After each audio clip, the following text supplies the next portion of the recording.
समय फ्रेश गोल्डी मसाले।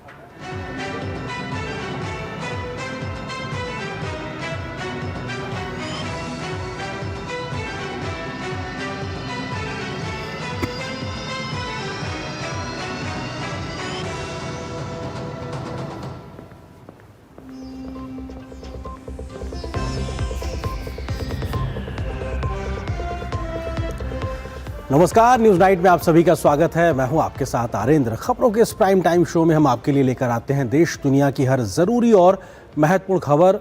जिन बड़ी खबरों पर आज हमारी नजर रहेगी, उसमें अगर आज की पहली बड़ी खबर की बात करें तो वो है टीएमसी की ढह गई दीवार। बंगाल में ममता बनर्जी के खिलाफ उनके नेताओं की बगावत जारी है, तो पार्टी के बागी सांसदों ने दावा किया है कि उनके समर्थन में अभी और भी सांसद शामिल होने वाले हैं। इस खबर पर आज हम करेंगे विस्तार से चर्चा। आज की दूसरी बड़ी खबर है प्रधानमंत्री के 12 साल बेमिसाल। प्रधानमंत्री मोदी के 12 साल के कामकाज पर आज बीजेपी शासित राज्यों के तमाम मुख्यमंत्रियों ने प्रेस कॉन्फ्रेंस करके विकास के आंकड़े देश के सामने रखे। इस खबर पे भी होगी हमारी विस्तार से नजर। आज की तीसरी बड़ी खबर है ट्रंप का दावा, खत्म होगी जंग। अमेरिका और ईरान के बीच जंग जारी है, लेकिन शांति की डील को लेकर सुगबुगाहट बढ़ गई है। क्या है मिडिल ईस्ट के जमीनी हालात, इस खबर पे भी बताएंगे आपको विस्तार से। शुरुआत करते हैं हेडलाइंस के साथ।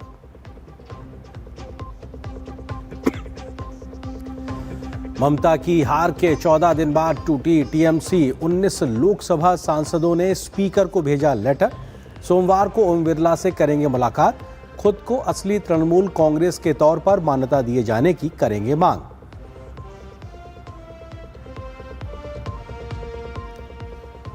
ममता बनर्जी के खिलाफ कोलकाता में एफआईआर। चुनाव प्रचार के दौरान भड़काऊ भाषण देने का आरोप।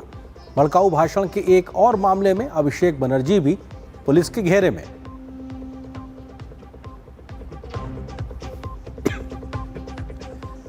मध्य प्रदेश राज्यसभा चुनाव में कांग्रेस को लगा बड़ा झटका। सुप्रीम कोर्ट में मीनाक्षी नटराजन की याचिका खारिज। बीजेपी ने कहा सच्चाई की हुई जीत।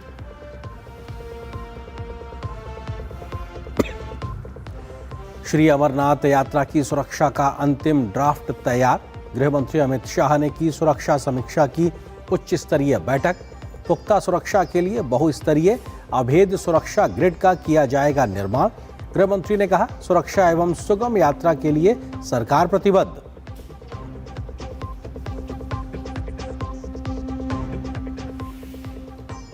दिग्गज निशानेबाज जसपाल राणा का निधन। 49 साल की उम्र में ली अंतिम सांस। प्रधानमंत्री ने कहा भारतीय खेल जगत के लिए अपूरणीय क्षति।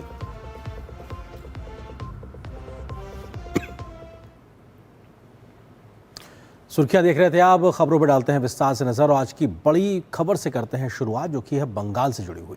टीएमसी में बगावत के बाद से ममता बनर्जी की मुश्किलें बढ़ती जा रही हैं। अब बागी सांसदों के गुट ने लोकसभा में असली टीएमसी होने का दावा किया है, तो बागियों की संख्या बढ़ने की भी बात की जा रही है। इस बीच ममता बनर्जी और उनके भतीजे अभिषेक बनर्जी पर भड़काऊ भाषण देने के 2 अलग अलग मामले दर्ज हुए हैं, जिसके बाद दोनों की कानूनी मुश्किलें भी बढ़ गई हैं। इस बीच बीजेपी ममता बनर्जी और अभिषेक बनर्जी पर जोरदार तरीके से हमला बोल रही है। ममता बनर्जी की पार्टी टीएमसी में बगावत लगातार जारी है और बागी गुट ने ममता बनर्जी के नेतृत्व को स्वीकारने से साफ मना कर दिया है। टीएमसी के 19 सांसदों के हस्ताक्षर वाला एक पत्र भी सामने आया है, जिसमें बागी सांसदों ने लोकसभा अध्यक्ष ओम बिरला को पत्र लिखकर उन्हें ही असली टीएमसी के तौर पर मान्यता देने का अनुरोध किया है। इस बीच बागी नेता जगदीश चंद्र वर्मा वसुनिया ने कहा कि अभी और सांसद उनके साथ जुड़ जाएंगे। अगले मंडे तक हम मुलाकात करेंगे और हमारा जो दावा है, जो टीएमसी के अलग गुट को जो हम दिया है 19 सांसद के लिए चिट्ठी, उनका मान्यता के लिए। जहां एक और बागी सांसदों ने ममता बनर्जी और अभिषेक बनर्जी के खिलाफ मोर्चा खोला हुआ है, तो वहीं गुरुवार को ममता बनर्जी के सबसे करीबी सांसद कल्याण बनर्जी की नाराजगी भी सामने आई थी। हालांकि अभी भी कुछ टीएमसी नेता ममता के पक्ष में बयान दे रहे हैं। ये जो 19 लोकसभा एमपीज का जो लेटर आया है, तो ये तो एक मेडिकल साइंस का बात है। इतने सारे एमपी को एक ही साथ कैसे दिल का दर्द हो सकता है, ये तो एक मेडिकल साइंस का मैटर है। टीएमसी में बगावत को लेकर न सिर्फ बागी गुट ममता बनर्जी पर हमलावर है, बल्कि बीजेपी ने भी ममता बनर्जी पर पार्टी को तानाशाह की तरह चलाने की बात कही है। पाप, धोखाधड़ी, जालसाजी, लूट और तुष्टीकरण की राजनीति पर खड़ा टीएमसी का जिहादी जर्जर किला आप ताश के पत्तों की तरह ढह रहा है। ममता बनर्जी जहां एक ओर अपनों की बगावत से ही घिरी हुई हैं, तो दूसरी ओर कानूनी रूप से भी उनकी मुश्किलें बढ़ती नजर आ रही हैं।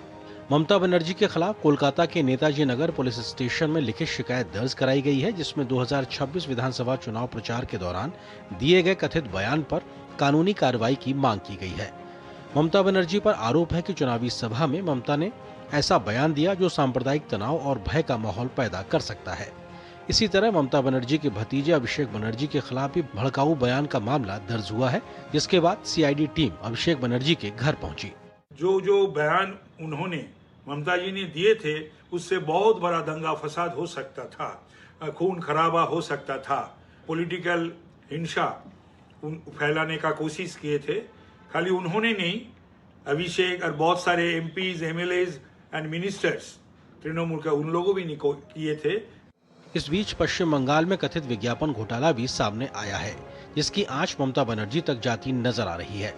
टीएमसी सरकार के दौरान एक ही कंपनी को करीब 635 करोड़ रुपए का विज्ञापन का ठेका मिला और उसके प्रमोटर उज्जवल सिन्हा को ममता बनर्जी का करीबी बताया जा रहा है। इससे पहले गुरुवार शाम को विपक्षी नेताओं के फर्जी हस्ताक्षर से जुड़े मामले में टीएमसी नेता अभिषेक बनर्जी से सीआईडी ने करीब 6 घंटे पूछताछ की। इस मामले के सामने आने के बाद से बीजेपी ने ममता और अभिषेक पर पार्टी नेताओं को दरकिनार करके तानाशाही रवैया अपनाने का आरोप लगाया। शत्रुघ्न सिन्हा जैसा सीनियर लोग इस पार्टी के ऊपर भरोसा किया, जिसका ऊपर बंगाल के लोग भरोसा नहीं करते हैं। इसलिए वो सब फालतू बातें छड़िए। टीएमसी का जो होना था वो हो गया। जनता ने उनको वोट दिया था, जनता को उन्होंने धोखा किया है। अब कानून सब कुछ देखेगा। अभी तृणमूल पार्टी तो है ही नहीं, बस उसका लोगो ही पड़े हुए है। माँ, माटी, मानुष तीनों ही चला गया। तो ये लोग जितना गंदगी काम किया है उसका जांच होना चाहिए और इसमें इन लोगों को मदद करना चाहिए।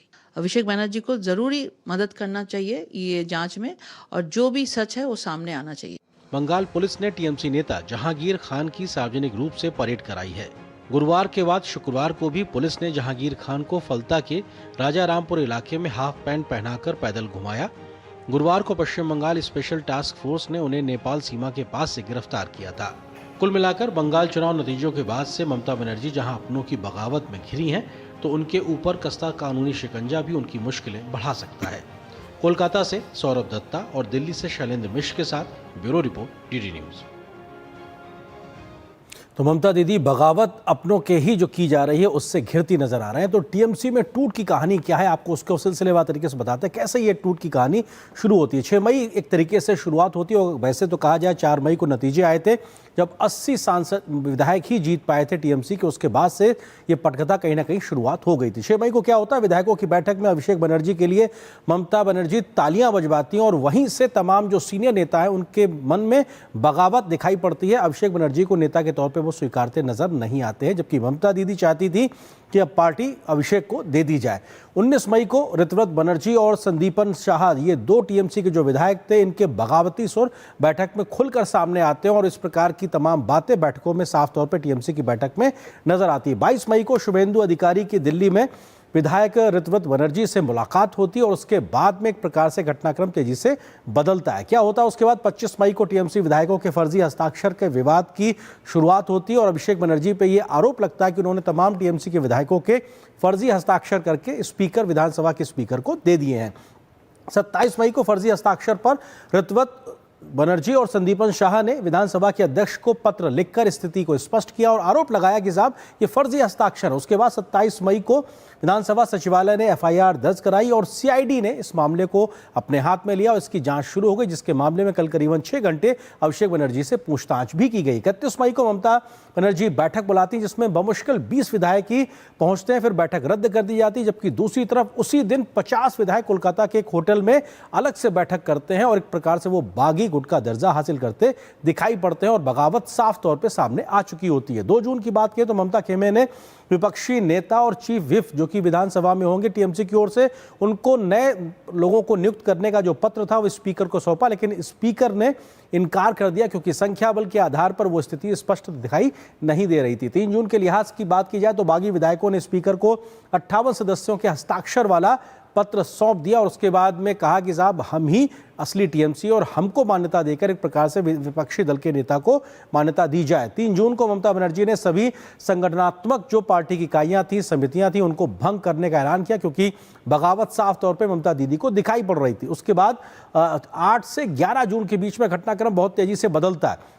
28 लोकसभा सांसदों में से 19 सांसद एक प्रकार से बागी हुए, हालांकि ये संख्या 19 से पहले 20 थी, लेकिन फिर एक बार स्पष्टता हुई तो 19 ये नजर आ रही है।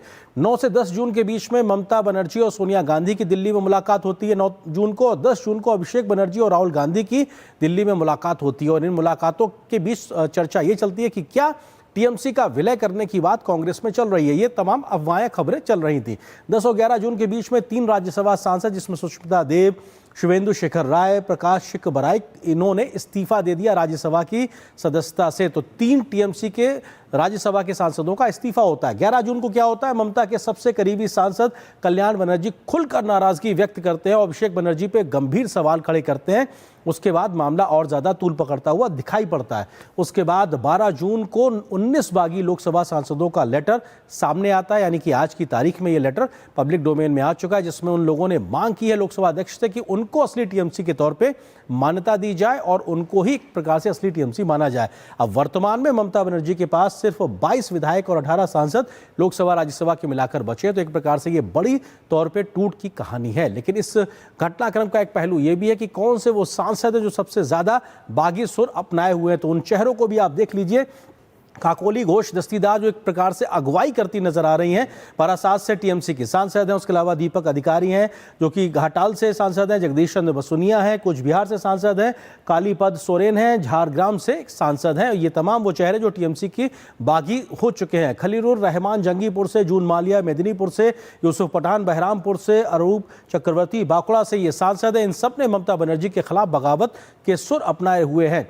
अबू ताहिर खान मुर्शिदाबाद से सांसद हैं टीएमसी के, डॉक्टर शर्मिला सरकार वर्धमानपुर से, पार्थ भौमिक बैरकपुर से और प्रसून बंदोपाध्याय हावड़ा से सांसद हैं और इन सब ने बगावत के सुर अपना लिए हैं।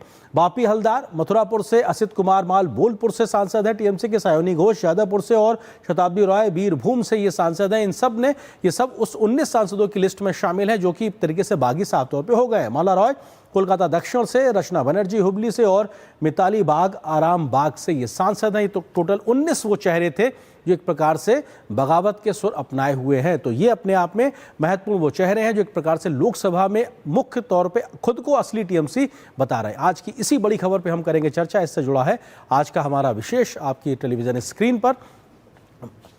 ममता पर आरोपों की बौछार, टीएमसी में तकरार, और ये अपने आप में बंगाल की सियासत के लिहाज से लगातार बदलते घटनाक्रम दिखाई पड़ रहा है। इस विषय पे बात करने के लिए खास मेहमानों का पैनल मेरे साथ मौजूद है। उनका परिचय आपसे कराते हैं। एसएन सिंह हैं, प्रवक्ता भारतीय जनता पार्टी के। इसके अलावा वरिष्ठ पत्रकार समीर चौगांवकर जी हैं और बहुत जल्दी ही टीएमसी की ओर से भी पक्ष रखने के लिए राम प्रकाश पांडे हमारे साथ में जुड़ेंगे जो कि टीएमसी समर्थक है, लेकिन फिलहाल अभी हम उनका इंतजार करते हैं। एसएन सिंह जी, आरोप ये लग रहा है कि बीजेपी ऑपरेशन लोटस के माध्यम से अब बंगाल में भी इस प्रकार का खेला कर रही है कि जहां पे आपने सरकार तो बना ली, लेकिन अब आप पार्टी टीएमसी जो है उसको ही खत्म करने पे आमादा है। सीधे तौर पे आरोप लग रहा है आपके ऊपर। हसन सिंह जी। नहीं, देखिए, आप कहीं पे भी किसी भी खेल में जो हारता है वो किसी न किसी जीतते हुए आदमी पे कोई बहाना करता रहता है। दूसरी बात मैं कहूंगा कि एक कहावत है कि बोया पेड़ बबूल के तो आम कहां से आए। जब आप षड्यंत्र वाले फल को बोए हैं तो निश्चित तौर पे फल तो हिंसा, अराजकता, तुष्टीकरण, इसी तो खेती कर रहे थे। तो उस खेती में सुंदर फल कहां से आएंगे? आपने कभी नीतियों की राजनीति नहीं की। दूसरी बात आप देखे होंगे, चूंकि ये लोग तुलसीदास जी को नहीं मानते हैं, हमेशा रामचरितमानस को पढ़ना चाहिए सभी व्यक्तियों को। उसमें कहा गया, लिखा गया कि सचिव बोले। एसएन सिंह जी, आपकी आवाज बहुत बेहतरी से हम तक नहीं आ रही है, मैं आपका रुख करता हूं। इस बीच में वरिष्ठ पत्रकार समीर चौगांवकर जी हमारे साथ मौजूद है। समीर जी, किस तरह से देखा जाए इस पूरे घटनाक्रम को, क्योंकि राजनीति में आरोप प्रत्यारोप से इतर अगर बात की जाए तो क्या ये ममता दीदी जो लगातार जिस प्रकार की राजनीति करती आई थी, जहां पे शायद वो अपनी बात रखने के लिए तमाम प्रकार की लोकतांत्रिक व्यवस्थाओं को शायद उन्होंने पार्टी में दरकिनार किया, इसकी वजह से ऐसे हालात पैदा हुआ, क्या वो बड़ी वजह आप देखते हैं समीर जी? देखिए, मुझे लगता है कि ममता बनर्जी ने जिस तरीके से शासन चलाया और जिस तरीके से पार्टी को चलाया और जिस तरीके से पार्टी में टूट हुई है कि 4 मई को रिजल्ट आता है और उसके बाद तुरंत पार्टी के अंदर जो टूट होती है, और आप बताइए 28 सांसद है ममता बनर्जी के, उसमें से 19 सांसद टूट जाते हैं। लोग राज्यसभा में 13 सांसद है, उसमें से 3 का इस्तीफा हो चुका है। आपके 80 विधायकों में से कहते हैं कि 62 विधायक आपके टूट जाते हैं। ये बताता है कि ममता बनर्जी और अभिषेक बनर्जी ने कैसे अहंकार की राजनीति की है, कैसे वहां पर उन्होंने डिक्टेटरशिप की राजनीति करी है। विधायकों से क्या मन की बात नहीं समझी, सांसदों के मन की बात नहीं समझी, और एक पार्टी टूटते ही, चुनाव हारते ही इतना बड़ा टूट होना भारतीय राजनीति के इतिहास में मुझे ऐसी कोई राजनीति नजर नहीं आता कि 3 बार की मुख्यमंत्री रहा हुआ कोई व्यक्ति या कोई महिला चुनाव हारते इतनी बड़ी पार्टी के अंडर टूट हो जाए। भारतीय राजनीति का इतिहास जब भी लिखा जाएगा और ममता बनर्जी का इतिहास जब भी याद किया जाएगा, ममता बनर्जी इसलिए याद नहीं रखी जाएगी कि वो 3 बार बंगाल की मुख्यमंत्री थी, वो इसलिए याद रखी जाएंगी कि 3 बार मुख्यमंत्री रहने के बाद भी 48 घंटे के अंदर उनकी पार्टी के अंदर जो बगावत हुई, और एक बड़ी पार्टी जिसके बाद इतना बड़ा सांसदों का समूह था, विधायकों का समूह था, वो ताश के पत्तों की तरह ढेर हो गया, वो सब लोगों ने बगावत कर दी। मुझे लगा है सभी क्षेत्रीय दलों के लिए एक संदेश है कि पार्टी किस तरीके से डेमोक्रेटिक वे में चलाना चाहिए, अपने सांसदों का, विधायकों का, पार्टी पदाधिकारियों का सम्मान करना चाहिए, उनके बात सुनना चाहिए। आप डिसीजन आपको जो लेना है लीजिए, लेकिन सबके आप चर्चा करिए, सुनिए। ममता बनर्जी ने जो अहंकार दिखाया, अभिषेक बनर्जी ने जो अहंकार दिखाया, उसका कारण है कि इनके सबसे विश्वस्त लोगों में से जो शामिल है कल्याण बनर्जी, वो भी बगावती तुर अख्तियार कर चुके हैं। समीर जी, क्या एक प्रकार से लोकतांत्रिक व्यवस्थाओं के ऊपर परिवारवाद हावी होता है, यहां पर भी साफ तौर से नजर आ रहा है, क्योंकि भतीजे को पार्टी की कमान देनी है और ये जो तमाम लोग जिन्होंने पार्टी को इन 3 दशकों में खड़ा किया, जमीन से लेकर कहां तक संघर्ष करके लेके आए हैं, क्या ये एक बड़ी वजह है? परिवारवाद एक बार फिर से हावी होता हुआ दिखाई पड़ा? निश्चित रूप से, और आप देखेंगे तो भारतीय राजनीति में जितने पार्टियां टूट रही है या विद्रोह हो रहा है, सब परिवारवाद के कारण हो रहा है। शरद पवार के भतीजे अजित पवार ने पार्टी से विद्रोह किया इसलिए कि चाचा उनको पार्टी नहीं दे रहे थे। उद्धव ठाकरे के खिलाफ विरोध इसलिए हुआ कि बाला साहब ठाकरे ने अपने बेटे को बना दिया। राज ठाकरे ने विरोध किया इसलिए कि उद्धव ठाकरे की जगह राज ठाकरे को मौका नहीं दिया गया। अखिलेश यादव की पार्टी में अखिलेश का और उनके पिता मुलायम सिंह यादव का हमने सार्वजनिक झगड़ा देखा है पार्टी पे कब्जे को लेके। उसके बाद शिवपाल को हमने पार्टी से अलग होते हुए दिखा है।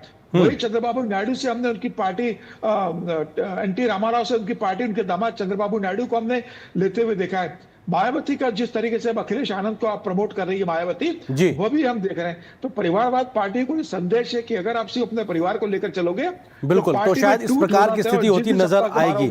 पार्टी आपके हाथ से निकल जाएगी। जी, हमारे साथ में राम प्रकाश पांडे जी जुड़ गए, टीएमसी के समर्थक, राजनीतिक विश्लेषक। राम प्रकाश जी, बहुत बहुत स्वागत है। सवाल यही कि आखिर क्यों दीदी इस बात को नहीं समझ पा रही हैं कि अगर परिवार को आगे रखेंगी तो तमाम अपने दशकों पुराने सहयोगियों को खो देंगी। हर कोई सीधे तौर पे कह रहा है कि साहब अभिषेक बनर्जी की कीमत पर पार्टी ये नहीं चल पाएगी। दीदी समझ क्यों नहीं रही है? देखिए, दीदी समझने के बाद नहीं, अभिषेक बनर्जी ने जिस तरह से युद्ध को जोड़ा शुरुआत में आने के बाद, तो युवा आज भी अभिषेक बनर्जी के ही नक्शों कदम पर चल रहे हैं। और उन्होंने एक समय पर युवाओं को जोड़कर दल में बहुत बड़ा काम किया था। 21 की चुनाव में भी युवाओं को बहुत बड़ा प्रतिभा, तो ऐसा कुछ नहीं है कि दीदी नहीं समझ रही है। हाँ, नहीं तो फिर ये बगावत क्यों? मतलब हर इतना बड़ा नेता, इवन कल्याण बनर्जी का भी कल जो बयान आया सीधे तौर पे कि साहब एक चुन लीजिए, चाहे अभिषेक को चाहे कल्याण बनर्जी को, ये तो अपने आप में सबसे करीबी व्यक्ति का बयान हो गया। राम प्रकाश जी, कुछ तो कमी है ही है। जो अभिषेक बनर्जी सीमा से बाहर चले जा रहे हैं कहीं जगह, उन्हें अपने से जो है उनमें सीनियर लीडर है, उनको तो सीनियर के हिसाब से मानना पड़ेगा, सम्मान तो उनको देना पड़ेगा।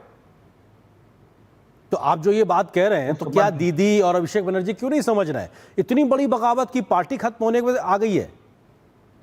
राम प्रकाश जी,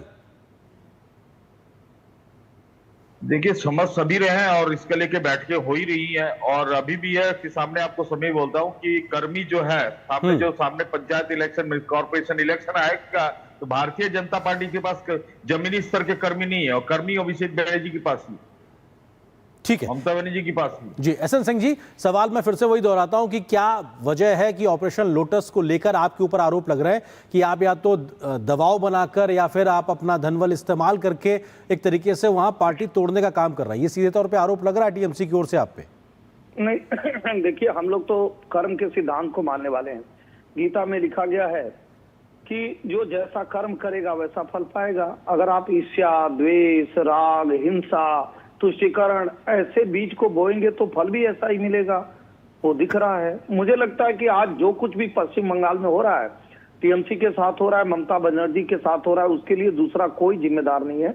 ममता बनर्जी और अभिषेक बनर्जी है, एक बात। दूसरी बात, हम लोग बार बार कहते थे कि रामचरितमानस की पुस्तक पढ़िए, आप राम का अपमान मत करिए। उसमें लिखा हुआ है, सचिव वैद गिर तीन जो प्रिय बोले भयास, राज धर्म धन तीन कर होई बेगही नाथ।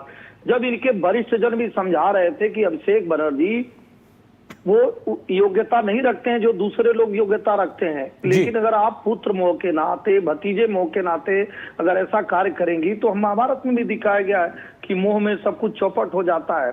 मुझे लगता है आज वही हो रहा है। तीसरी बात मैं कहूंगा, अगर भारतीय जनता पार्टी को कुछ करना होता तो 2014 से भारतीय जनता पार्टी की सरकार है भाई। हम 6 में 1.9% वोट पाते हैं, हम 11 में 5% वोट पाते हैं, तब भी हम प्रयास करते हैं। और सबसे बड़ी बात आज ये मानना होगा कि आप देख रहे हैं कि बहुत सारे लोग कह रहे हैं कि हम सारे दल एक हो जाएंगे और भारतीय जनता पार्टी से लड़ेंगे। दल उल से कुछ नहीं होता है साहब, जनता से होता है। जनता जब जिसके साथ रहती है, ये मानने के लिए शायद इसीलिए कहा गया पुरुष बली नहीं होता है, समय होत बलवान। जो ममता बनर्जी, जो अभिषेक बनर्जी चुनौती देते थे, भय दिखाकर, सफेद साड़ी भेजकर पूरी जनता को डरवाते थे, आज वो भयमुक्त समाज हो गया है। नहीं, लेकिन सिंह साहब आप जो कह रहे हैं भयमुक्त समाज हो गया, लेकिन आपकी बंगाल की सरकार में अब ममता दीदी, अभिषेक बनर्जी पे मुकदमा दर्ज हो रहा है, तो वो ये कह रहे हैं कि साहब आप लोग राजनीतिक विद्वेष की भावना के चलते इस प्रकार के मुकदमे दर्ज करा रहे हैं उनके ऊपर। नहीं, देखिए, मुकदमा तो जब जो जैसा कोई कार्य किया रहता है उसके खिलाफ मुकदमा दर्ज होता है। कोई अगर नहीं गलत कार्य नहीं किया होता है तो कोर्ट उसको बरी कर देती है। राजनीतिक व्यक्ति एक दूसरे से प्रतिद्वेष रखते हैं, लेकिन मुझे नहीं लगता है कि कोई भी कोर्ट किसी दूसरे से इस तरह की बातों को करती होगी। तीसरी बात, आप देखे होंगे कांग्रेस के सरकार में लालू जी के खिलाफ मुकदमा दर्ज होता है, कांग्रेस के खिलाफ मुलायम सिंह जी के खिलाफ मुकदमा दर्ज होता है, तो कोर्ट को अगर वो द्वेष के नाते मुकदमा दर्ज होता तो कोर्ट बरी कर देता। क्योंकि जो मुकदमा दर्ज होना अलग बात है और जांच के बाद दोषी सिद्ध होना अलग बात है। 4 मंत्री इनके दोषी सिद्ध हुए हैं, बहुत सारे लोग जेल में गए हैं। निश्चित तौर पे फिर वही कहूंगा, इन सारे कर्मों का आधार सिर पे ही रहा कि किसी तरह से तुष्टीकरण की नीति चलाओ जी, और भय दिखाओ, जनता को डरवाओ और वोट पाओ, सरकार बनाओ। जब वो सब समाप्त हो गया तो मुझे लगता है कि अब इन लोगों के पास बचा क्या है, केवल आरोप लगा सकते हैं। जी राम प्रकाश जी, अब ममता दीदी करेंगी क्या, कैसे? क्योंकि पार्टी के अस्तित्व पे सवाल खड़ा हो गया है। क्या प्लान चल रहा है, किस तरीके से बात आगे बढ़ती नजर आएगी, रूठों को मनाएंगे कैसे? और सीधी बात है, आपको पता है कि रूठे अच्छे से जानते हैं कि ममता बनर्जी छोड़ के कुछ भी नहीं है। और जो राजनीति पश्चिम बंगाल में अब भारतीय जनता पार्टी है, जनता के सामने आ गई कि झूठ का जो पश्चिम बंगाल में भी जो इन्होंने करा कि लक्ष्मी भंडार के बाद आनो ये भर देंगे, तो वो उसमें 99% महिलाओं को नहीं मिलेगा। तो इनके सामने एक एक चीज आया जा रहा है और बोल रहे हैं भय तो केवल ठीक है उनके ऊपर ही केस नहीं, पूरी पश्चिम बंगाल की नागरिक भय से डरी हुई है। हर कर्मी जो नहीं, लेकिन राम प्रकाश जी, तमाम बड़े बड़े नेता टीएमसी के ये कह रहे हैं कि साहब उस वक्त भय था, हम अपनी बात एक सांसद विधायक के तरीके से कह ही नहीं पाते थे, अब हम भयमुक्त हुए तो अपनी बात कह रहे हैं। वो अब ये कह रहे हैं, बयान दे रहे हैं बड़े बड़े नेता आपकी पार्टी के। नहीं, ठीक है, वो आप तो बोल रहे हो कि तमाम सांसद ये कह रहे हैं ना, यहां तो कर्मी भय से नहीं हो गया, आम जनता भयभीत है। कब क्या होगा कोई ठीक नहीं है। किसके घर में तांडव कर देंगे कोई ठीक नहीं है। के नाम पे जय श्री राम बोल के घर लूट लेंगे, ये परिस्थिति आ रखी है। समीर जी, किस तरीके से इस अनफोल्ड होती सिचुएशन को देखा पश्चिम बंगाल की जनता को जो मिला है टीएमसी के, ठीक है राम प्रकाश जी, आपको पॉइंट आ गया। समीर जी, सवाल यह है कि टीएमसी के अस्तित्व पर सवाल खड़ा हो गया। बागी लोकसभा के विधायकों ने असली को ढोने की बात कर दी है। विधानसभा की स्थिति हम देख ही रहे हैं, राज्यसभा से इस्तीफा लगातार जारी है। तमाम अन्य जो बागी लोग हैं उनकी संख्या बढ़ने का दावा भी किया जा रहा है। अब आगे होता क्या दिखाई पड़ रहा है, समीर जी? देखिए आर्यन जी, मुझे लगता है कि सोमवार को लोकसभा स्पीकर ओम बिरला जी ने बागी सांसदों को मिलने का समय दिया है और ये भी कहा जा रहा है कि 19 सांसदों की चिट्ठी ओम बिरला जी को भेजी गई है और मुझे लगता है कि अभी 2 दिनों में, कल शनिवार है और रविवार, इन 2 दिनों के अंदर मुझे लगता है 3 से 4 सांसद और जुड़ सकते हैं और इनकी संख्या 23 से 24 लोकसभा सांसदों की हो सकती है। अब ममता बनर्जी के पास बहुत ज्यादा विकल्प नहीं है। अब ममता बनर्जी की पार्टी पर ये दावा ठोकेंगे, पार्टी जाएगी। ममता बनर्जी कोशिश कर रही है कि कांग्रेस के साथ किसी तरह का गठबंधन हो जाए। कांग्रेस उन्हें विलय का प्रस्ताव दे रही है। ममता बनर्जी मुझे लगता है 2029 के लोकसभा चुनाव का इंतजार करेगी और कोशिश करेगी कि लोकसभा चुनाव में अपनी पार्टी को खड़ा करे। अगर लोकसभा चुनाव में ममता बनर्जी कुछ बेहतर कर पाई तो सर्वाइव करेगी। अगर लोकसभा में ममता बनर्जी का फिर सुपड़ा साफ होता है बुरी तरीके से, और मुझे लगता है कि आज की तारीख में ममता बनर्जी को लोकसभा में उम्मीदवार भी नहीं मिलेंगे खड़ा करने के लिए। जिस तरीके से जनता की नाराजगी है, जनता जिस तरीके से विधायकों को, इनके सांसदों को पीट रही है, अभिषेक बनर्जी को जिस तरीके से एयरपोर्ट पर जिस तरीके से घेरा हुआ है, तो मुझे लग रहा है हार है। तो मुझे इसकी संभावना कम नजर आती है कि ममता बनर्जी अब कोई ताकत के रूप में वापसी करेगी। अब देखना होगा कि ममता बनर्जी क्या कांग्रेस में विलय करती है या 2029 के लिए पश्चिम बंगाल में अपने आप को खड़ा करने की कोशिश करती है। मेरा ये आकलन है कि ममता बनर्जी के पास बहुत ज्यादा राजनीतिक भविष्य और समय नहीं बचा है। ठीक है राम प्रकाश जी, जल्दी से, क्योंकि अब बात आगे बढ़ेगी कैसे। ममता दीदी की ताकत बहुत कम हो गई है, कमजोर हो गई, अपनों ने साथ छोड़ दिया है। कैसे राजनीतिक विश्वास हासिल करेंगी जनता का? आ रहा हूं सिंह जी आपके पास जल्दी से। जी राम प्रकाश जी। देखिए आज भी जितने भी जो कर्मी है वो ममता बनर्जी के साथ। अभी सामने पंचायत इलेक्शन आएगा, 29 तो छोड़िएगा, देखिएगा इन्हें नहीं मिलेंगे कि तो कैंडिडेट भी खड़ेंगे और हर पंचायत को 2 करोड़ 2 करोड़ 60 लाख वोट ऐसे नहीं मिला है ममता बनर्जी को हारने के बाद। वो 2,60,000, क्योंकि इस बार तो 56 वोट नहीं मांगा टीएमसी ने, अब तो ओरिजिनल मिला है ना सारा। तो ये 2 करोड़ 60 लाख वोटर वो एकदम सपोर्ट ममता बनर्जी के, हर समाज के भी वो वोटर है। एसएन सिंह जी, पंचायत चुनाव में बदली हुई बंगाल की राजनीति देखने को मिलेगी, आपको चुनौती दे रहे हैं वो अभी से। देखिए, दरअसल जब खुली आंख से साफ साफ कोई चीज न दिखाई दे तो चश्मा पहन लेना चाहिए और देखना चाहिए कि राजनीतिक पृष्ठभूमि पश्चिम बंगाल की कैसी है। 1977 में पश्चिम बंगाल के लोग कांग्रेस का साथ छोड़ देते हैं और उसको रसातल में ले जाके गिरा देते हैं। इसी तरह 2011 में लेफ्ट का साथ छोड़ देते हैं और लेफ्ट की आज क्या हालत है। मुझे लगता है पश्चिम बंगाल की जनता बहुत सोच समझ के निर्णय लेती है, क्योंकि ये राष्ट्रीय आंदोलन से जुड़े हुए लोग रहे हैं। और आज जो पश्चिम बंगाल की जनता ने निर्णय लिया है वो ऐसे नहीं निर्णय लिया है कि माँ माटी मानुष की बात करने वाली ममता बनर्जी न माँ की चिंता करती थी, न पश्चिम बंगाल की माटी की चिंता करती थी, न मानुष की चिंता करती थी। इनको चिंता था किसी तरह से धन कमाने की, रोहिंग्यों को बसाने की और तुष्टीकरण की राजनीति करने की। तो पश्चिम बंगाल की जनता ने बहुत सोच समझ के निर्णय लिया। और जो हमारे मित्र बैठ के टीएमसी के कह रहे हैं तो अच्छी बात है कि इस समय में भी कम से कम आप इतनी हिम्मत से बात कर रहे हैं। आपके साथ नेता है नहीं, आपके साथ कोई नीति है नहीं, आपके साथ कोई कार्यक्रम है नहीं, कार्यकर्ता वैसे भी आपका साथ छोड़ दिए हैं, पता नहीं कौन कौन से अंडे चला रहे हैं आपके खिलाफ। तो निश्चित तौर पे ख्याली पुलाव पकाना सबसे बड़ा धोखा देना है अपने आप को। अगर कोई व्यक्ति सच्चाई को जानते हुए भी नजरअंदाज करता है तो अपने आप को धोखा देता है। आप मान कर चलिए कि जो टीएमसी नामक ममता बनर्जी की जहाज थी उसको पूरी तरह से पश्चिम बंगाल की जनता ने डुबो दिया है और एक पारदर्शी, ईमानदार, जवाबदेह जनता की सरकार, भारतीय जनता पार्टी की सरकार बना दी है। और जनता को विश्वास है कि जनता ने सरकार तो बना दी, लेकिन अब पार्टी सरकार किस तरह से विकास का कार्य कर रही है। ठीक है, सब समय की सीमा में भी उसी विकास के कार्य को करेंगे। टीएमसी आप देखेंगे गुजरात में, मध्य प्रदेश में, छत्तीसगढ़ में, राजस्थान में, उत्तर प्रदेश में जैसे लगातार। ठीक है सर सिंह जी, समय की सीमा है, आपका पॉइंट आ गया, क्योंकि बहुत महत्वपूर्ण है, क्योंकि अब टीएमसी का क्या होगा ये देखना दिलचस्प होगा। बहुत बहुत शुक्रिया तीनों मेहमानों का जुड़ने के लिए, हमारे साथ इस विषय पर विस्तार से बात करने के लिए शुक्रिया आपका। प्रधानमंत्री नरेंद्र मोदी कल फ्रांस और स्लोवाकिया के दौरे पर रवाना हो रहे हैं। प्रधानमंत्री फ्रांस के राष्ट्रपति इमैनुअल मैक्रों के साथ द्विपक्षीय बैठक करेंगे। प्रधानमंत्री वहां G7 शिखर सम्मेलन में भी शिरकत करेंगे। भारत इनोवेट्स समिट 2026 का शुभारंभ प्रधानमंत्री के इस दौरे का अहम हिस्सा रहने वाला है। प्रधानमंत्री नरेंद्र मोदी की फ्रांस यात्रा के दौरान भारत फ्रांस सहयोग को और आगे बढ़ाने पर विचार विमर्श होगा। पीएम 14 जून को नीस में राष्ट्रपति इमैनुअल मैक्रों के साथ द्विपक्षीय बैठक करेंगे। इस दौरान भारत फ्रांस संबंधों के सभी पहलुओं की समीक्षा होगी। दोनों देशों ने इस वर्ष की शुरुआत में अपने रिश्तों को विशेष वैश्विक रणनीतिक साझेदारी पर ले जाने का फैसला किया था। हमारे आसपास की जो दुनिया बदल रही है, तेज़ी से बदल रही है, उसमें टेक्नोलॉजी की एक बहुत बड़ी भूमिका है।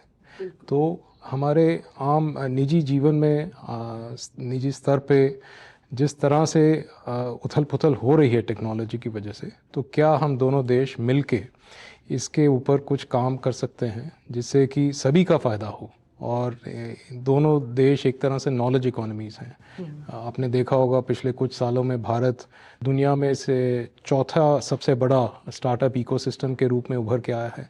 फ्रांस की एक अपनी ताकत रही है साइंस एंड टेक्नोलॉजी के पैमाने पे।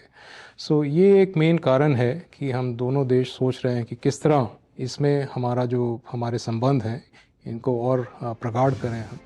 पीएम 16-17 जून को फ्रांस के एवियन में आयोजित G7 शिखर सम्मेलन में भाग लेंगे। साथ ही कई विश्व नेताओं के साथ द्विपक्षीय बैठकें भी करेंगे। पीएम की यात्रा के दौरान 14 जून को नीस शहर में भारत इनोवेट्स 2026 का शुभारंभ होगा। पीएम और फ्रांस के राष्ट्रपति इस ग्लोबल कॉन्क्लेव का संयुक्त रूप से उद्घाटन करेंगे। इससे भारत के जीवंत स्टार्टअप इकोसिस्टम को वैश्विक मंच मिलेगा। पीएम पेरिस में यूरोप के सबसे बड़े प्रौद्योगिकी और स्टार्टअप आयोजन विवा टेक शिखर सम्मेलन में भी भाग लेंगे। सामरिक साझेदारी से तकनीकी साझेदारी तक भारत और फ्रांस निरंतर अपने संबंधों में नए आयाम छूते नजर आ रहे हैं और प्रधानमंत्री नरेंद्र मोदी का ये फ्रांस दौरा भी इसी बदलाव को रेखांकित करता नजर आएगा, क्योंकि रक्षा, अंतरिक्ष, परमाणु ऊर्जा जैसे क्षेत्रों से आगे बढ़ते हुए वैसे ही मजबूत साझेदारी को आधार बनाकर अब नवाचार, इमर्जिंग टेक्नोलॉजीज और भविष्य की तकनीक को भी लेकर दोनों देश नया अध्याय गढ़ने को तैयार हैं। फ्रांस के शहर नीस से कैमरामैन योगेश के साथ ममता चोपड़ा, डीडी न्यूज। और यहाँ पर एक और छोटे से ब्रेक के लिए रुकते हैं। ब्रेक के उस पार जब वापस आएंगे तो खबर होगी कांग्रेस नेता जयंती नटराजन को कैसे लगा सुप्रीम कोर्ट से सुप्रीम झटका। खबर पर विस्तार से नजर छोटे से ब्रेक के बाद।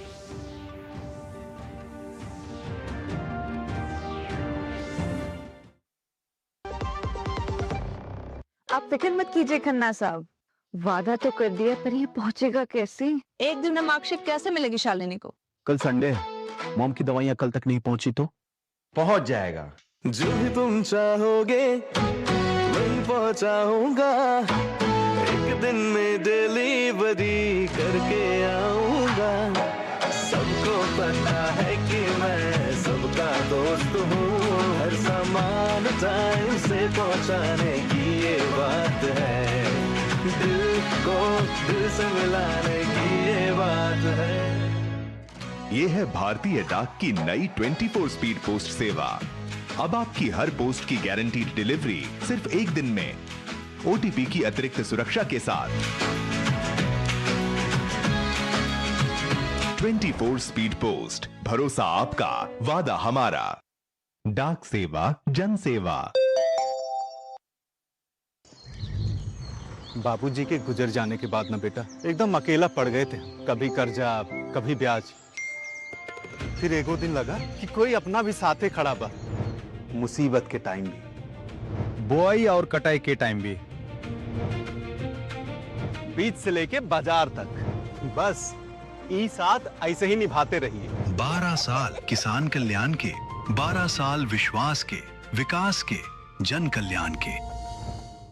जब धरती चीर कर निकलता है लोहे का पत्थर और मिलता है मोंगिया के जोश से, फिर तपता है, पिघलता है और बनता है फौलाद। अब होता है सरिया सारी खूबियों के साथ। मोंगिया स्टील, मजबूत देश का मजबूत सरिया। Thank you. क्या बात है miss NRI, big shot wedding photographer बन गया है। क्या एनआरआई? एक क्लाइंट मुझे यूपीआई से पेमेंट करना चाहता है, लेकिन इंडिया में मेरे पास यूपीआई नहीं है। बैंक ऑफ बड़ौदा का बॉबी पे यूपीआई ऐप है ना, अपने एनआरओ अकाउंट को बॉबी पे यूपीआई ऐप के साथ लिंक कर, पैसे सेंड या रिसीव कर। That's it? हाँ। Champions keep things simple है ना? बॉबी पे, one UPI app for everyone.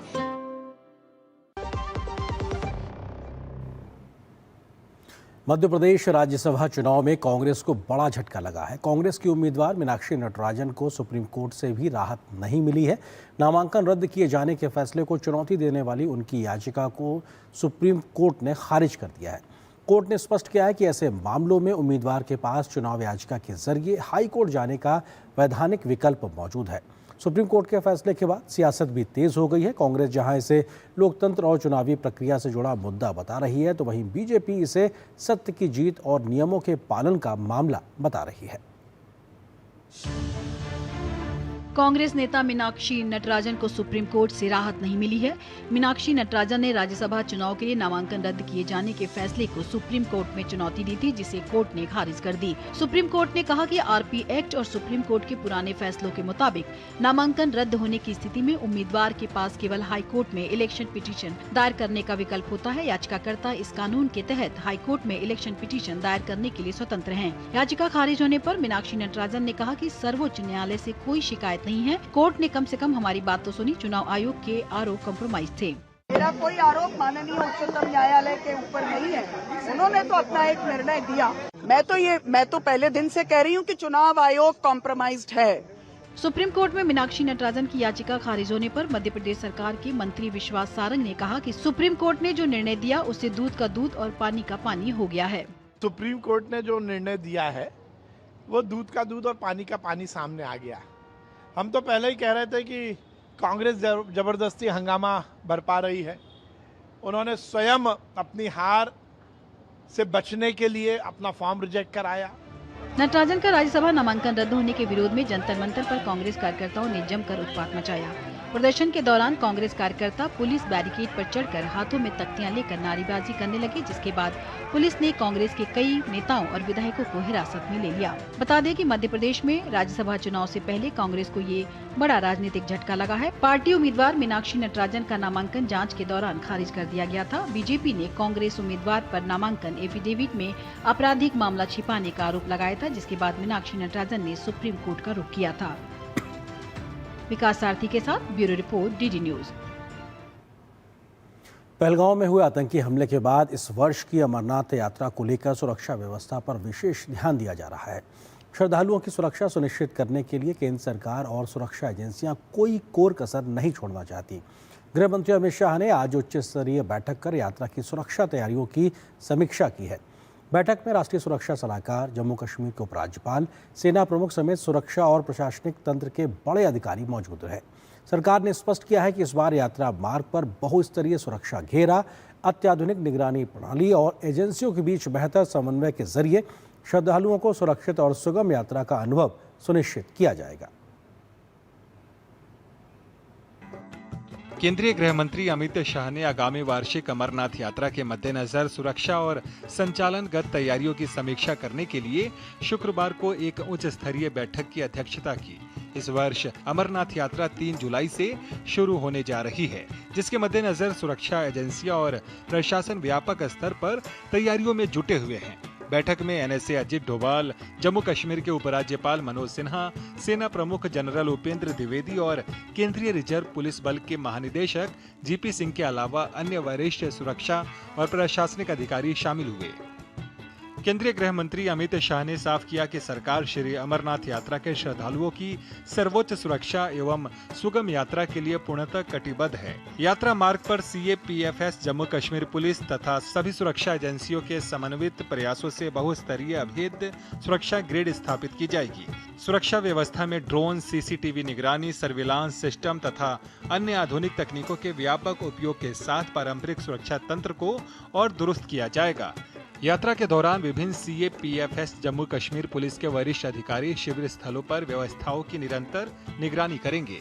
श्रद्धालुओं के पंजीकरण, आवास, स्वास्थ्य सेवाओं एवं आपदा प्रबंधन सहित सभी आवश्यक सुविधाओं की समुचित व्यवस्था सुनिश्चित की जाएगी।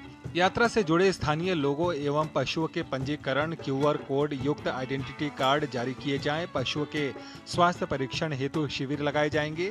मौसम की स्थिति एवं पूर्वानुमान के अनुरूप ही श्रद्धालुओं के जत्थों को आगे बढ़ाने की व्यवस्था की जाएगी। यात्रा मार्ग के अतिरिक्त अन्य प्रमुख पर्यटन स्थलों पर भी सुरक्षा व्यवस्था सुनिश्चित की जाए ताकि श्रद्धालु सुरक्षित रूप से पर्यटन का आनंद ले सकें। अधिकारियों के मुताबिक सुरक्षा एजेंसियां श्रद्धालुओं के वास्ते पूरी तरह सुरक्षित माहौल सुनिश्चित करने के लिए आधुनिक निगरानी तकनीक, खुफिया जानकारी पर आधारित निगरानी और कई एजेंसियों के बीच तालमेल का इस्तेमाल कर रही हैं। 3 जुलाई से 28 अगस्त तक चलने वाली श्री अमरनाथ यात्रा में तीर्थयात्री अनंतनाग जिले में पारंपरिक 48 किलोमीटर लंबे नुनवान पहलगाम मार्ग और गांदरबल जिले में छोटे लेकिन अधिक ढलान वाले 14 किलोमीटर लंबे बाल्टान मार्ग से यात्रा करेंगे। ब्यूरो इनपुट के साथ नीरज सिंह की रिपोर्ट, डीडी न्यूज। और यहाँ पर एक और छोटे से ब्रेक के लिए रुकते हैं।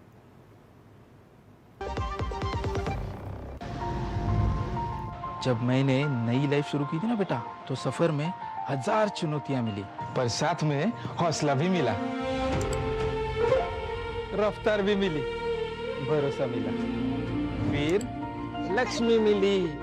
अब तुझे आगे लेके जाना। हमारा पहला लक्ष्य है कि देश में सामान्य से सामान्य मानवीय के जीवन में सुगमता आए। 12 साल विश्वास के, विकास के, जन कल्याण के। Thank you. क्या बात है miss NRI, big shot wedding photographer बन गया है। क्या एनआरआई? एक क्लाइंट मुझे यूपीआई से पेमेंट करना चाहता है, लेकिन इंडिया में मेरे पास यूपीआई नहीं है। बैंक ऑफ बड़ौदा का बॉबी पे यूपीआई है ना, अपने एनआरई एनआरओ अकाउंट को बॉबी पे यूपीआई के साथ लिंक कर, पैसे सेंड या रिसीव कर। That's it? हाँ। Champions keep things simple, है ना? बॉबी पे, one UPI app for everyone.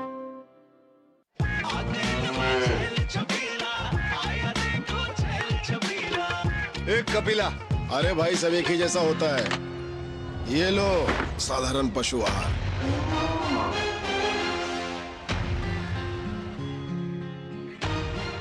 इस देश की हर माँ, बच्चे, बूढ़े, जवान, खिलाड़ी, डॉक्टर, इंजीनियर, सबको गाय भैंस की दूध पर भरोसा है। पर जब इन पशुओं को कपिला पशु आहार मिलेगा, तभी तो दूध सिर्फ ज्यादा ही नहीं, शक्ति से भरपूर भी होगा। और ये सच जानते हुए चंद पैसों के लिए तुम देश का भरोसा तोड़ दो। माफ कीजिए। कपिला पशु आहार, देश का नंबर 1 पशु आहार। ओ हरि भैया, अरे वाह, खेतों में कौन सी फसल लगाए हो? 12 महीने कमा कर दे ऐसी फसल। क्या? मैंने नया व्यवसाय शुरू किया है। उसके लिए पैसे? इसमें किसी निवेश की जरूरत ही नहीं। अच्छा मुखिया जी। अरे मुखिया जी नमस्ते। अरे हरी, कब आ रहे हो? आप बस चलिए, मैं पहुंचता हूँ। अब मैं LIC एजेंट हूँ। LIC एजेंट बनो, अब बड़ा सोचो। हमारी वेबसाइट पर जाएं या अपनी नजदीकी LIC शाखा से संपर्क करें। मेरी पसंद, मेरी पसंद, मेरी पसंद, मेरी पसंद, हमारी पसंद, हम सबकी पसंद। मजबूत देश का मजबूत सरिया हो गया स्टील।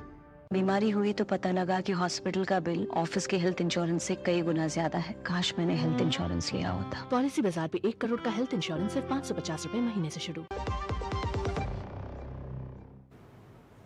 नीट पेपर लीक के मामले के बाद दोबारा आयोजित की जा रही नीट परीक्षा को लेकर केंद्र सरकार और परीक्षा एजेंसियां पूरी तरीके से सतर्क हैं। इसी सिलसिले में cabinet secretary doctor TV. Somanathan ने नेशनल टेस्टिंग एजेंसी के डायरेक्टर जनरल के साथ एक बेहद महत्वपूर्ण बैठक की है। इस बैठक का मुख्य उद्देश्य आगामी 21 जून 2026 को होने वाली री-नीट परीक्षा की तैयारियों और सुरक्षा व्यवस्था का जायजा लेना था। टी.वी. सोमनाथन ने परीक्षा को पारदर्शी, सुरक्षित और सुचारू तरीके से आयोजित करने के लिए सभी संबंधित एजेंसियों के बीच बेहतर समन्वय पर जोर दिया है। डॉक्टर सोमनाथन ने कहा है कि नीट री एग्ज़ाम की निष्पक्षता और संचालन में किसी भी तरह की बाधा या छेड़छाड़ करने वालों के खिलाफ कड़ी कानूनी कार्रवाई की जाएगी। उन्होंने कहा कि केंद्र सरकार, राज्य सरकारें और जिला प्रशासन मिलकर परीक्षा के सफल आयोजन के लिए काम कर रहे हैं। इससे पहले भी कैबिनेट सचिव विभिन्न केंद्रीय और राज्य स्तरीय अधिकारियों के साथ तैयारियों की समीक्षा बैठक कर चुके हैं। इन बैठकों का मकसद बेहतर तालमेल सुनिश्चित करना, तैयारियों को मजबूत करना और नीट की दोबारा परीक्षा प्रक्रिया की शुचिता और विश्वसनीयता बनाए रखना है। भारतीय खेल जगत से आज एक बेहद दुखद खबर सामने आई। देश के महान निशानेबाज एशियाई खेलों और राष्ट्रमंडल खेलों में भारत का गौरव बढ़ाने वाले जसपाल राणा अब हमारे बीच नहीं रहे। एक खिलाड़ी के रूप में उन्होंने भारत को कई ऐतिहासिक सफलताएं दिलाई। तो वहीं एक कोच और मार्गदर्शक के रूप में भी नई पीढ़ी के निशानेबाजों को विश्व मंच तक पहुंचाने में उन्होंने अहम भूमिका निभाई। मनु भाकर जैसे खिलाड़ियों की सफलता के पीछे भी उनकी मेहनत और मार्गदर्शन रहा। उनके निधन से न केवल शूटिंग बल्कि पूरे भारतीय खेल जगत को अपूरणीय क्षति हुई है। भारत के एशियाई खेलों के स्वर्ण पदक विजेता निशानेबाज जसपाल राणा अब इस दुनिया में नहीं रहे। शुक्रवार को दिल्ली के एक अस्पताल में उनका निधन हो गया। जसपाल राणा 49 साल के थे। जसपाल राणा 1 जून को जर्मनी से वापस लौट रहे थे तो उनकी तबीयत खराब हो गई थी। दिल्ली वापस आने पर डॉक्टर्स ने कार्डियक ब्लॉकेज पाया था और स्टेंट डाला गया था। आने वाले दिनों में एक और स्टेंट डाला जाना था। जसपाल राणा ने कॉमनवेल्थ गेम्स में 9 बार गोल्ड मेडल जीते थे। इनमें लगातार 4 एडिशन के गोल्ड शामिल रहे। राणा पेरिस ओलंपिक में डबल ओलंपिक मेडल जीतने वाली शूटर मनु भाकर के कोच भी थे। उन्हें फरवरी 2025 में 25 मीटर पिस्टल के लिए भारतीय जूनियर टीम का हाई परफॉर्मेंस कोच बनाया गया था। खेल जगत में प्रशिक्षण के रूप में उनके योगदान के लिए उन्हें 2020 में द्रोणाचार्य पुरस्कार से सम्मानित किया गया। 2006 में दोहा एशियन गेम्स में उन्होंने 3 स्वर्ण पदक जीते थे और 25 मीटर सेंटर फायर पिस्टल में विश्व रिकॉर्ड की बराबरी की थी। जसपाल राणा ने 1994 में मिलान विश्व चैंपियनशिप में जूनियर वर्ग में वर्ल्ड रिकॉर्ड स्कोर के साथ स्वर्ण पदक जीता था। जसपाल राणा के निधन से पूरे खेल जगत में शोक की लहर दौड़ गई है।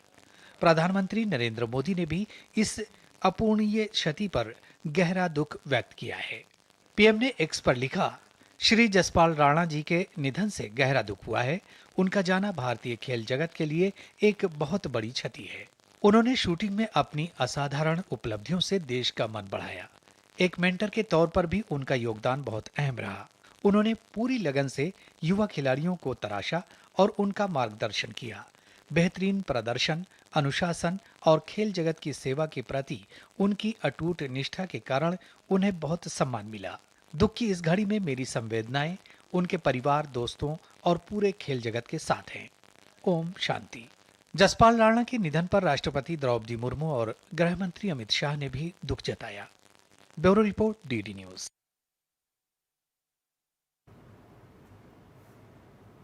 और यहाँ पर एक और छोटे से ब्रेक के लिए रुकते हैं।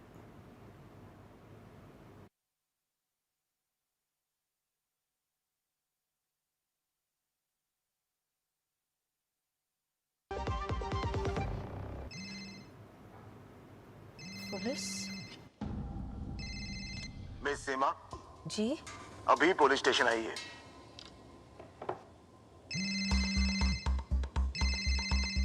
रुकिए वरना घर आ जाएंगे। क्यों? लेकिन मैं अकेले दूसरे कमरे में जाइए। आपका बेटा हमारे कस्टडी में है और आप डिजिटल अरेस्ट में हो। Digital arrest? 1 लाख दो, बच जाओगे। इतने पैसे? अच्छा ठीक है, एक लिंक भेजिए। अभी प्रोसेसिंग के लिए 30,000 दो, वरना बेटा जेल जाएगा। जेल तो तुम जाओगे। तुम्हारा चेहरा रिकॉर्ड हो चुका है। डिजिटल अरेस्ट जैसा कुछ नहीं होता, ये सब फ्रॉड है। इसीलिए पैनिक ना करें। पुलिस, बैंक, आरबीआई इत्यादि के नाम पर आने वाले साइबर अपराधियों के फोन या वीडियो कॉल से सावधान रहें। उन्हें पैसे ना भेजें और तुरंत पुलिस में रिपोर्ट करें। हेलो मम्मा। आरबीआई कहता है, जानकार बनिए, सतर्क रहिए। घर का खर्च चलाने के लिए रोहन की पढ़ाई वाली एफडी तोड़नी पड़ी और उसके डॉक्टर बनने का सपना भी। काश तुमने जाने से पहले टर्म लाइफ इंश्योरेंस लिया होता। पॉलिसी बाजार ऐप पर 1 करोड़ का टर्म इंश्योरेंस से 410 रुपए महीने से शुरू। तुम छोरियां बड़ी लक्की हो यार। धक्के तो हमने खाए थे घणे। हमारे टाइम पे ऐसे ट्रेनिंग की कोई बात भी कर देवे ना तो लोग कहें बावड़ी होगी से। हम तो बस एक कीड़ा खा के प्रैक्टिस ठोका करते थे। और तुमने डाइटिशियन, फिजियो, कंडीशनिंग कोच सब मिल रहा है, तो मेडल तो आवेगा ही। अभी तो मन के ठंड ना पड़े, अभी घना जीतना बाकी से। 12 साल विश्वास के, विकास के, जन कल्याण के। पता है, लोग अक्सर मुझसे पूछते हैं कॉल सेंटर का स्टेडी जॉब क्यों छोड़ा। I wanted more out of life. बस मैंने अपना स्टार्टअप शुरू किया। जानना चाहोगे कैसे? Then start up your own business as an LIC agent. यहाँ सब कुछ है। Great products, zero investment, leading organization and unlimited opportunities. तो क्या आप तैयार हैं? LIC एजेंट बनो। अब बड़ा सोचो। हमारी वेबसाइट पर जाएं या अपनी नजदीकी LIC शाखा से संपर्क करें। Thank you. क्या बात है miss NRI, big shot wedding photographer बन गया है। क्या NRI? एक क्लाइंट मुझे UPI से पेमेंट करना चाहता है, लेकिन इंडिया में मेरे पास UPI नहीं है। बैंक ऑफ बड़ौदा का बॉबी पे यूपीआई ऐप है ना, अपने NRO अकाउंट को बॉबी पे यूपीआई ऐप के साथ लिंक कर, पैसे सेंड या रिसीव कर। That's it? हाँ, Champions keep things simple, है ना? बॉबी पे, one UPI app for everyone. Goldie छोले मसाले, जहाँ जाए रिश्ते बनाए। गोल्डी लाए हैं फ्रेश लॉक टेक्नोलॉजी, जो रखे मसालों को हर समय फ्रेश। और अब बात फुटबॉल की। फीफा विश्व कप 2026 का आगाज हो चुका है। पहले मैच में सह मेजबान मैक्सिको ने दक्षिण अफ्रीका को 2-0 से हरा दिया। ग्रुप ए के इस मैच में मैक्सिको के लिए किनोनेज ने 9वें और जिमेनेज ने 67वें मिनट में गोल किए। खास बात ये रही कि इस मैच में 3 खिलाड़ियों को रेड कार्ड दिखाया गया। फुटबॉल विश्व कप के दूसरे मैच में दक्षिण कोरिया ने चेक रिपब्लिक को हराया। दक्षिण कोरिया की ओर से विजयी गोल 80वें मिनट में सामने आया। यह मुकाबला दक्षिण कोरिया ने 2-1 से अपने नाम किया। उधर फीफा विश्व कप 2026 में आज रात कनाडा का सामना बोस्निया एंड हर्जेगोविना से होगा। दोनों टीमें जीत के साथ अभियान शुरू करना चाहेंगी। वहीं मेजबान अमेरिका पैराग्वे के खिलाफ मैदान में उतरेगा। फीफा विश्व कप 2026 के ग्रुप चरण में आज के मुकाबले पर दुनिया भर के फुटबॉलर प्रशंसकों की नजरें टिकी हुई हैं।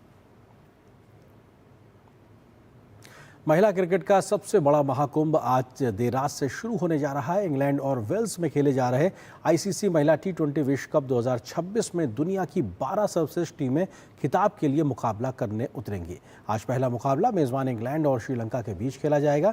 भारतीय टीम भी पहली बार T20 विश्व कप जीतने के इरादे से मैदान में उतरेगी। आप देखिए इस खबर को, मुझे मेरी पूरी टीम को दीजिए अनुमति। नमस्कार। आज से 5 जुलाई तक इंग्लैंड और वेल्स में महिला T20 विश्व कप का 10वां संस्करण खेला जा रहा है। पहली बार इस टूर्नामेंट में 12 टीमें भाग ले रही हैं। दोनों देशों के 7 स्टेडियमों में कुल 33 मुकाबले खेले जाएंगे, जबकि 5 जुलाई को ऐतिहासिक लॉर्ड्स मैदान पर फाइनल होगा। टूर्नामेंट में टीमों को 2 ग्रुप में बांटा गया है। ग्रुप ए में भारत, ऑस्ट्रेलिया, दक्षिण अफ्रीका, पाकिस्तान, बांग्लादेश और नीदरलैंड्स हैं। वहीं ग्रुप बी में मेजबान England, defending champion New Zealand, Sri Lanka, West Indies, Ireland और स्कॉटलैंड शामिल हैं। दोनों ग्रुप से शीर्ष 2 टीमें सेमीफाइनल में पहुंचेंगी। भारतीय टीम की कप्तानी हरमनप्रीत कौर के हाथों में होगी। टीम में स्मृति मंधाना, शेफाली वर्मा, जेमिमा रोड्रिग्स, ऋचा घोष, दीप्ति शर्मा, रेणुका सिंह और श्रेयांका पाटिल जैसे स्टार खिलाड़ी मौजूद हैं। भारत अपने अभियान की शुरुआत 14 जून को पाकिस्तान के खिलाफ करेगा, जबकि 21 जून को दक्षिण अफ्रीका और 28 जून को ऑस्ट्रेलिया से उसका बड़ा मुकाबला होगा। मजबूत टीमों की मौजूदगी के कारण ग्रुप ए को इस बार ग्रुप ऑफ डेथ कहा जा रहा है। टूर्नामेंट की प्राइज मनी भी चर्चा में है। ICC ने कुल 83 करोड़ 93 लाख रुपए की पुरस्कार राशि घोषित की है, जो पिछले संस्करण से 10% ज्यादा है। चैंपियन टीम को 22 करोड़ 40 लाख रुपए, जबकि उप विजेता को 11 करोड़ 20 लाख रुपए मिलेंगे। इसके अलावा ग्रुप स्टेज का हर मैच जीतने पर भी टीमों को इनाम दिया जाएगा। 2009 की चैंपियन इंग्लैंड घरेलू मैदान पर दूसरी ट्रॉफी जीतने की कोशिश करेगी। ऑस्ट्रेलिया रिकॉर्ड 7वें खिताब पर नजर लगाए हुए है, जबकि डिफेंडिंग चैंपियन न्यूजीलैंड अपना ताज बचाने उतरेगी। वहीं भारतीय टीम इतिहास रचते हुए अपना पहला T20 विश्व कप जीतने का अपना सपना पूरा करना चाहेगी। अब देखना दिलचस्प होगा कि क्या हरमनप्रीत कौर की अगुवाई में भारतीय टीम इस बार विश्व चैंपियन बनने का सपना साकार कर पाती है या फिर कोई और टीम ट्रॉफी पर कब्जा जमाती है। Sports desk, DD news.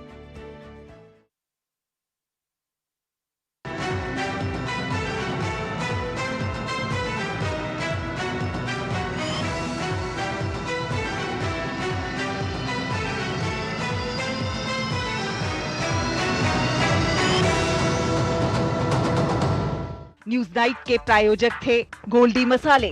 लाए हैं फ्रेश लॉक टेक्नोलॉजी, जो रखे मसालों को हर समय फ्रेश। गोल्डी मसाले।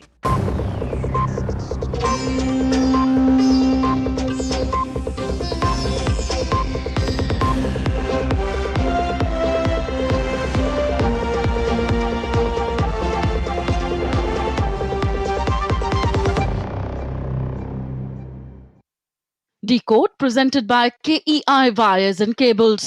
विकसित भारत का विकसित वायर, को powered by Mongia steel, steel का बादशाह। पंजाब नेशनल बैंक, भरोसे का प्रतीक। In association with JK smart tyre, safe fuel, stay safe. Doctor ortho आयुर्वेदिक ऑयल एवं कैप्सूल, अब दर्द भी घुटने टेकेगा। PIMR Indore joins India's elite universities, bringing global top 20 standards. मुल्तानी पश्मीना, अपने हक का खाओ, सब कुछ बचाओ।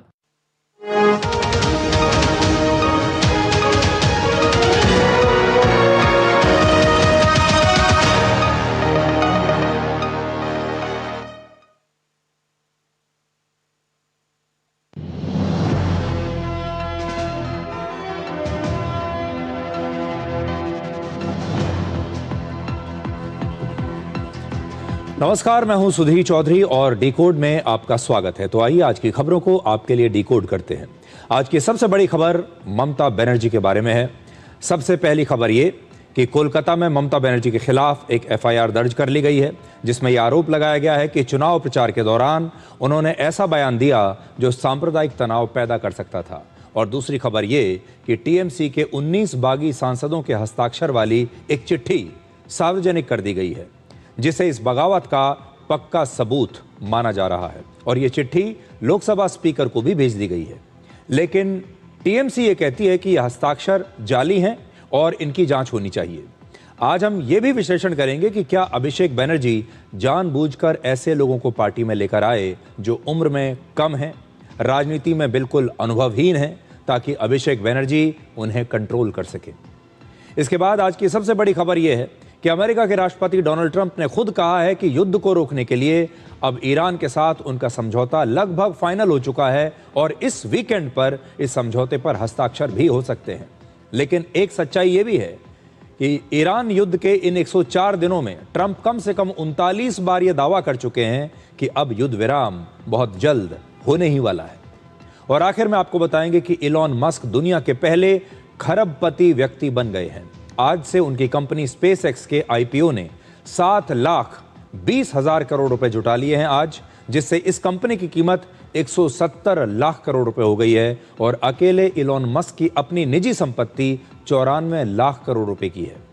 आज हम आपको यह दिखाएंगे कि SpaceX में ऐसा क्या है कि दुनिया के बड़े बड़े निवेशक इसमें पैसा लगाने के लिए लाइन लगाकर खड़े हैं।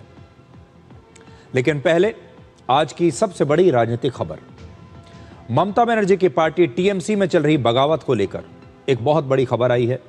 TMC के 19 बागी लोकसभा सांसदों के हस्ताक्षर वाली एक चिट्ठी अब सार्वजनिक कर दी गई है और वो चिट्ठी इस समय आपकी स्क्रीन पर तो है ही, मेरे हाथ में भी उस चिट्ठी की कॉपी है। और इस चिट्ठी को लोकसभा स्पीकर को भेजने का दावा किया गया है कि ये हमने लोकसभा स्पीकर को भेज दी है। अब अगर आप देखेंगे तो ये जो कागज है ये कितना सही है या कितना गलत, इसे लेकर विवाद हो सकता है। लेकिन दावा किया गया है कि इस चिट्ठी पर TMC के 19 बागी सांसदों के हस्ताक्षर हैं और ये 19 बागी सांसदों के नाम और उनके हस्ताक्षर इस समय आप अपनी स्क्रीन पर देख सकते हैं।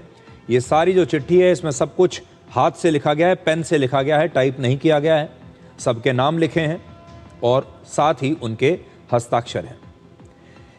अगर आप इस चिट्ठी को देखेंगे तो इसमें 16वें नंबर पर यूसुफ पठान का नाम है, 18वें नंबर पर माला रॉय का भी नाम है। दावा किया जा रहा है कि इस चिट्ठी को TMC के बागी सांसदों के गुट ने ही जारी किया है और इन बागी सांसदों ने 18 मई को लोकसभा स्पीकर ओम बिरला को पत्र लिखकर संसद में अपना एक अलग गुट बनाने के लिए और इस गुट के रूप में अलग से बैठने की मांग की थी। यानी पश्चिम बंगाल में ममता बनर्जी की चुनावी हार के सिर्फ 14 दिन के बाद ही TMC में यह बगावत शुरू हो गई थी। हालांकि TMC के नेता कुणाल घोष ने बागी सांसदों के हस्ताक्षर वाले इस कागज पर सवाल खड़े किए हैं। कुणाल घोष ने सोशल मीडिया पर लिखा है कि लोकसभा स्पीकर को संसद के रिकॉर्ड में मौजूद इन सांसदों के असली हस्ताक्षरों की इस दस्तावेज पर मौजूद हस्ताक्षरों से तुलना करनी चाहिए, मिलाकर देखना चाहिए। यानी TMC को यह लगता है कि यह हस्ताक्षर जाली हैं और वो चाहते हैं कि इनकी जांच हो। आज बागी सांसद जगदीश चंद्र वर्मा बसूनिया ने यह दावा किया कि अभी टीएमसी के 19 लोकसभा सांसद इस गुट का समर्थन कर रहे हैं। उनके मुताबिक टीएमसी के बागी सांसद सोमवार को लोकसभा स्पीकर ओम बिरला से मिलकर खुद को असली टीएमसी पार्टी के तौर पर मान्यता देने का दावा अब पेश करेंगे। यह सब होगा सोमवार को। अगले सोमवार हम स्पीकर के पास जाएंगे और असली टीएमसी का गुट बनाने के दावा हम किया है, वो दावा के मान्यता देने के लिए स्पीकर को हम बोलेंगे। उसका ये बोलना ठीक नहीं है, क्योंकि हमारा जो 19 सांसद है वो भी एक सांसद है। किसी को खरीदने के लिए आरोप लगाना ये ठीक नहीं है। तो देखिए जो चिट्ठी है जिसमें यह हस्ताक्षर है, आप फिर से अपनी स्क्रीन पर देख लीजिए। इसमें यूसुफ पठान का नाम भी है, इसमें मिताली बाग का नाम भी है, इसमें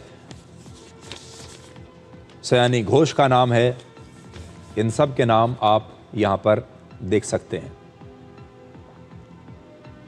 अब आपको ये समझाते हैं कि बागी सांसद खुद को असली टीएमसी क्यों बता रहे हैं। इस समय लोकसभा में ममता बनर्जी के 28 सांसद हैं। 28 सांसदों का 2/3 बहुमत का आंकड़ा होता है 19 और बागी सांसदों के गुट का दावा है कि उनके साथ 2/3 बहुमत है, इसीलिए वही असली टीएमसी है।